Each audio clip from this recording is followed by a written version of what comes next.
Praise the Lord. கிறிஸ்துவுக்குள் பிரியமானவர்களே, இந்த நாளிலும் கூட ஒரு நல்ல தேவ வார்த்தையை தியானிக்கும்படியாக வேதத்தை திருப்பிக் கொள்ளலாம். ஆதியாகமம் 6ஆம் அதிகாரம் 14ஆம் வசனம். நீ கொப்பேர் மரத்தால் உனக்கு ஒரு பேழையை உண்டாக்கு, அந்த பேழையிலே அறைகளை உண்டு பண்ணி அதை உள்ளும் புறமுமாக கீழ்பூசுன்னு சொல்லி ஆண்டவராகிய இயேசு கிறிஸ்து நோவாவை பார்த்து சொல்றாங்க.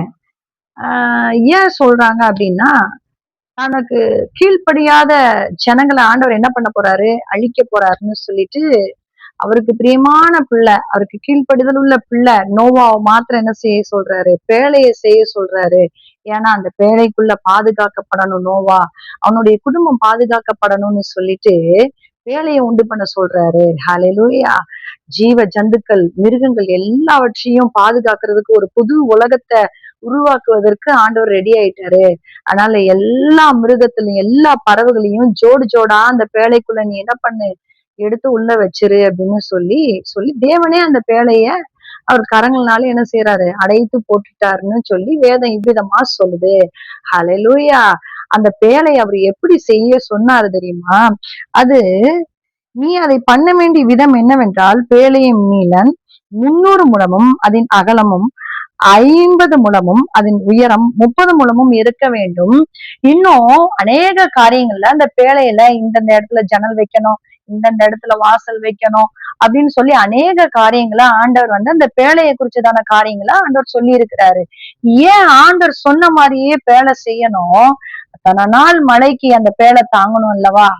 அத்தனை நாள் அந்த தண்ணி தேங்கி நிக்கிற வரைக்கும் அந்த பேழை தாங்கணும் அல்லவா? ஹல்லேலூயா.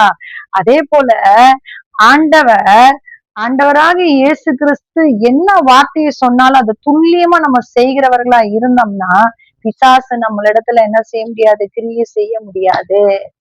இந்த சரீரமாகிய பேழையை நம்ம பாதுகாத்து கொள்ளுகிறதுக்கு உள்ளும் புறமுமாக கீழ் பூச வேண்டும்.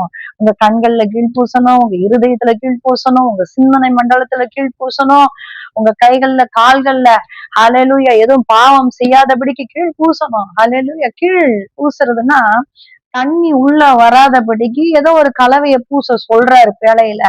அப்போ பாவம் உள்ள வராதபடிக்கு நீங்க கீழ் பூசணும்னா என்ன செய்யணும்? பரிசுத்த ஆவியானவரை உங்களுக்குள்ள நீங்க பெற்றுக்கொள்ளணும். பரிசுத்த ஆவியானவரே எனக்குள்ள வாங்க அப்படின்னு சொல்லி ஒவ்வொரு நாளும் நீங்க பரிசுத்த ஆவியில நிறைஞ்சு ஜெபிக்கும் பொழுது, அந்நிய பாஷையில ஜெபிக்கும் பொழுது நீங்க பலன் அடைவீங்க, பாவத்தை மேற்கொள்ளுவீங்க. ஹல்லேலூயா. பாவம் உங்களுக்குள்ள வராது, பிசாசு உங்களுக்குள்ள வர முடியாது, பலவீனம் உங்களை தாக்காது. கீழ் பூசப்பட்ட பேழைக்குள்ள எந்த ஒரு அழிவின் காரியமும் உள்ள வராதபடிக்கு ஆவியானவர் பாதுகாப்பார். ஹல்லேலூயா. நீங்க கீழ் பூசப்பட்ட பேழையா இருக்கணும். நீங்க பேழைதான், ஆனா கீழ் பூசப்படாத பேழையா இருக்கக்கூடாது. அது ஒன்றுக்கும் பிரயோஜனம் இல்லாம போயிரும். ஹல்லேலூயா.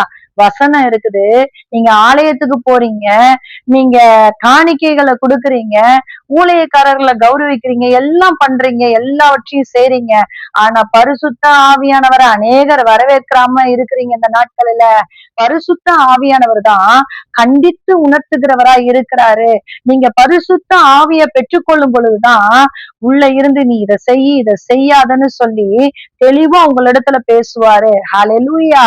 ஒரு இடம் வாங்கினாலும் சரி, இந்த இடத்த நீ வாங்காத, இந்த இடத்துல அநேக பிரச்சனைகள் இருக்குன்னு சொல்லி பரிசுத்த ஆவியானவர் உங்க இடத்துல திட்டமா பேச முடியும். பரிசுத்த ஆவியானவர் இல்லைன்னா நீங்க தெரியாதபடிக்கு வில்லங்க இருக்கிற இடத்த வாங்கி நீங்க மாட்டிக்குவீங்க. ஹல்லேலூயா. ஒரு திருமண காரியத்துல நீங்க முடிவெடுக்கணும்னா பரிசுத்த ஆவியானவர் வரணும். பரிசுத்த ஆவியானவர் அந்த இடத்துல இருந்தாதான் சரியான துணைய உங்களால தேர்ந்தெடுக்க முடியும். இல்ல உங்களோட துணையை தேர்ந்தெடுக்காதபடிக்கு வாழ்நாள் ஃபுல்லா வேதனையான வாழ்க்கையை வாழும்படியா நீங்க தள்ளப்படுவீங்க. ஹல்லேலூயா. அதனாலதான் நீங்க பரிசுத்த ஆவியானவரை பெற்றுக்கொள்ளணும்னு நான் சொல்றேன். உங்க பேழைக்கு, உங்க வீடாகிய பேழைக்கு, உங்க சரீரமாகிய பேழைக்கு நீங்க கீழ் பூசணும். பரிசுத்த ஆவியானவர் இருக்கணும் அந்த இடத்துல. பரிசுத்த ஆவியானவர் இருந்தாதான் அந்த இடத்துல விடுதலை இருக்கும், அந்த இடத்துல சுகம் இருக்கும், அந்த இடத்துல தெளிவு இருக்கும், அன்பு இருக்கும். ஹல்லேலூயா. பரிசுத்த ஆவியானவரை பெற்றுக்கொள்ளுங்க, பாவத்திலிருந்து விடுதலை பெறுங்க, பரிசுத்தமான வாழ்க்கையை வாழும்படி தேவன் இந்த நாளில உங்களை அழைக்கிறார். ஹalleluya. ஆமென். தேவனுக்கே மகிமை உண்டாவதாக.